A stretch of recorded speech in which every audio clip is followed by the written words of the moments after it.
ठीक है, साथ ही इरेटा को लेकर भी जानना चाह रहे हैं सर केशव जी। आप आगे के लेवल्स इसमें क्या देख रहे हैं? सो एरिडा तो मैम जब से उसका बूम खत्म हुआ है, लाइक पास्ट 2 साल पहले की मैं बात कर रहा हूँ, उसके बाद से ये स्टॉक एकदम कंसोलिडेशन में है। और जो इसका बेसिक ओरिजिन मूव था उसके पास में ही अभी स्टॉक ये बैठा है। सो 120 का जो लेवल है वो बहुत इंपॉर्टेंट है। अगर इसके ऊपर ही वो स्टॉक रहने वाला है तो फिर दिक्कत की बात नहीं, बट अगर इसके नीचे क्लोज हो रहा है तो आपको थोड़ी बहुत डरने की बात है। उसके ऊपर तो मैम सब कुछ ठीक है, कोई तकलीफ की बात नहीं है। चलिए ठीक है, यहाँ पर जो है कुछ अब मेरे भी सवाल हैं सर आपसे। सबसे पहले तो भारतीय एयरटेल को लेकर के आपका व्यू जानना चाहेंगे। 2000 पर चलता हुआ नज़र आ रहा है और अब आगे के लिए आप इसमें क्या टारगेट्स देख रहे हैं? क्या स्ट्रैटेजी होनी चाहिए यहाँ पर? सो भारतीय एयरटेल मैम मैं काफी समय से ट्रैक कर रहा था, और मैंने इसमें स्कैल्प भी किया था जब ये अराउंड 1920 के आसपास आया था। तब मैंने इसमें स्कैल्प किया था, मैंने 2023 अराउंड उस पर काट दिया था। तो मैम फिलहाल तो भारतीय एयरटेल भी रिलायंस जैसा ही परफॉर्म कर रहा है, क्योंकि ma'am Nifty is in consolidation. तो जो भी निफ्टी 50 के स्टॉक है प्रॉपर, जो अच्छा खासा कंट्रीब्यूट करते हैं, वो सारे ही अपने एक बेसिक जोन में है, जो कि अपसाइड भी नहीं जा रहा है, डाउन साइड भी नहीं जा रहा है। सो भारतीय एयरटेल, इफ आपको ट्रेल करना है या फिर आपको उसका एसएल जानना है, तो मैं आपको एसएल बता सकता हूँ। 1980 का एसएल रहेगा, और अपसाइड के जो लेवल्स न्यू ओपन होंगे वो 2050 के ऊपर ही होंगे, उसके पहले नहीं होंगे।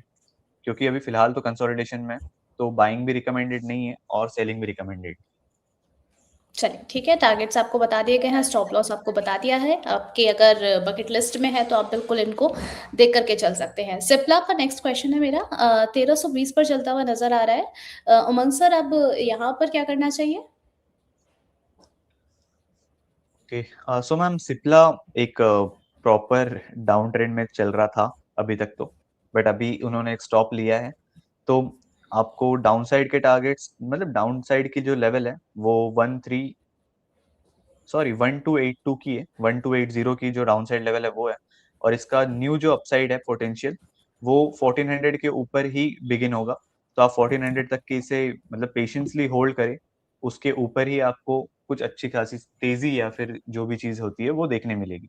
न्यू जो अपसाइड टारगेट्स है वो 1400 के ऊपर ही आपको देखने मिलेगी।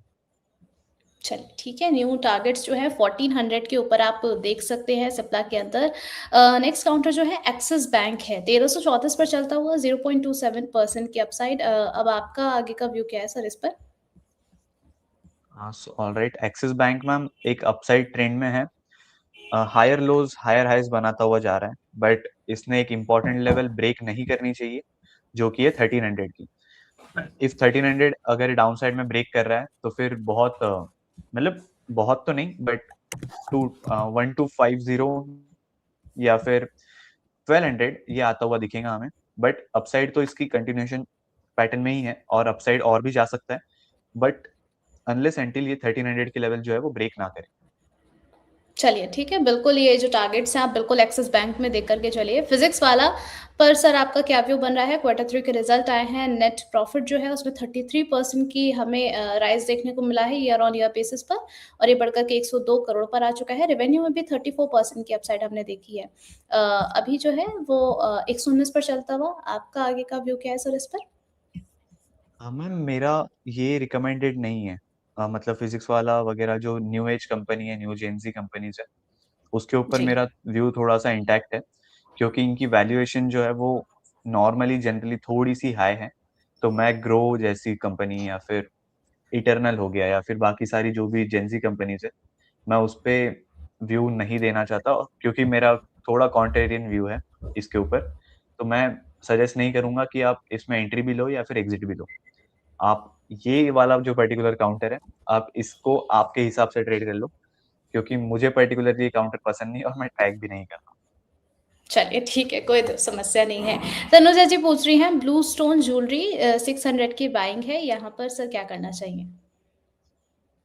ओके, ब्लू स्टोन ज्वेलरी 600 की बाइंग है, बाप रे। तो मैम आप आपका एसएल जो है वो 406 के आसपास प्लेस कर दो, सॉरी 4 हाँ, 410 के ऊपर आप आपका एसएल प्लेस कर दो।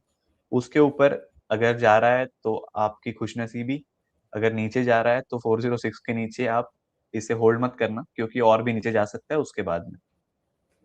चलिए और ठीक है एवरेज तनुजा करने की जी। सलाह मैं तो नहीं दूंगा। जी, चलिए ठीक है, बिल्कुल एवरेज करने की सलाह नहीं दी है आपको, टारगेट्स आपको बता दिए गए हैं, आप बिल्कुल इसको देख कर के चलिएगा। सर आपने कहा था कि थोड़ा-सा शो जो है आगे बढ़ जाए, तब हम जो है वो आईटी स्टॉक्स के बारे में थोड़ा-सा डिस्क्लोज़ करेंगे, अपनी लिस्ट बताएँगे। अब सर धीरे-धीरे करके समय कुछ ज़्यादा ही बीत गया है। अब तो आप बता दीजिए सर क्या कौन-कौन से आपकी नज़र में है? सो मैम, मैं टॉप लाइक 10 स्टॉक्स की आपको लिस्ट देना चाहूंगा। उसमें पहला है अपोलो हॉस्पिटल, जो बजट के ऊपर से मैंने सारे सारे स्टॉक निकाले हैं।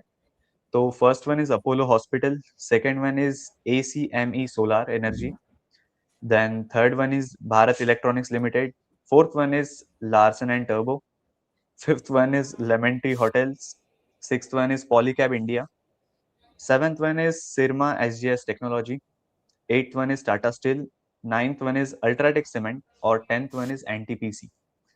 तो मैम ये जो थी वो स्टॉक्स की लिस्ट थी, बट इसमें एनीवेज मैंने ज्यादातर प्रेफरेंस इंफ्रास्ट्रक्चर स्टॉक्स को दी है, और जो भी उससे अलाइन होते हैं उनको दिए, क्योंकि फाइनेंस मिनिस्टर ने हमारे बात की थी कि इंफ्रास्ट्रक्चर बूम करना पड़ेगा क्योंकि डेवलपिंग नेशन है।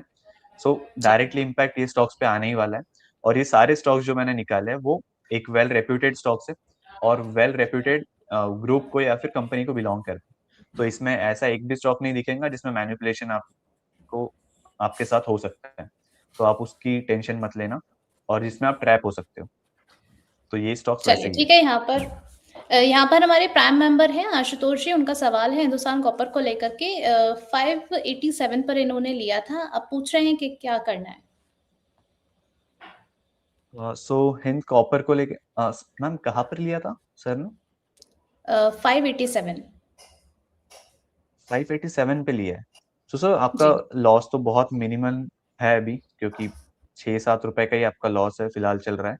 बट आई वुड सजेस्ट कि आप 556 के नीचे इसे होल्ड मत करना। 556 की लेवल एक बहुत इंपॉर्टेंट लेवल है। इफ ये डाउन साइड में ब्रेक हो रही है तो आपके स्टॉक्स मतलब स्टॉक आपका और भी नीचे जाने की संभावना है। बट उसके ऊपर, क्योंकि मैम चांदी जो या सिल्वर है वो थोड़ा सा बहुत वॉल्यूम, उसमें लिक्विडिटी बहुत ज्यादा हो रही है, और थोड़े डाउन साइड के उसके टारगेट्स और निकल कर आ रहे हैं, क्योंकि मैनिपुलेशन बहुत चल रहा है वहाँ पे। क्योंकि जो भी बड़ी फर्म्स है या फिर बड़ी बैंक्स है वो भी कंटिन्यूअसली सेलिंग चल रही है, और जो इसकी रैली थी वो सिल्वर के साथ में ही चल रही थी और उससे अलाइन चल रही थी। सो इसमें भी लिक्विडिटी बहुत ज्यादा है, तो आप थोड़ा संभल के रहना इसमें, ये पर्टिकुलर स्टॉक में। चलिए ठीक है, यहाँ पर आपको सँभल के रहना है थोड़ा-सा आशुतोष जी। एक और सवाल जो है टाटा स्टील को लेकर के है, ये कह रहे हैं कि सर टाटा स्टील कितने पर ले सकते हैं?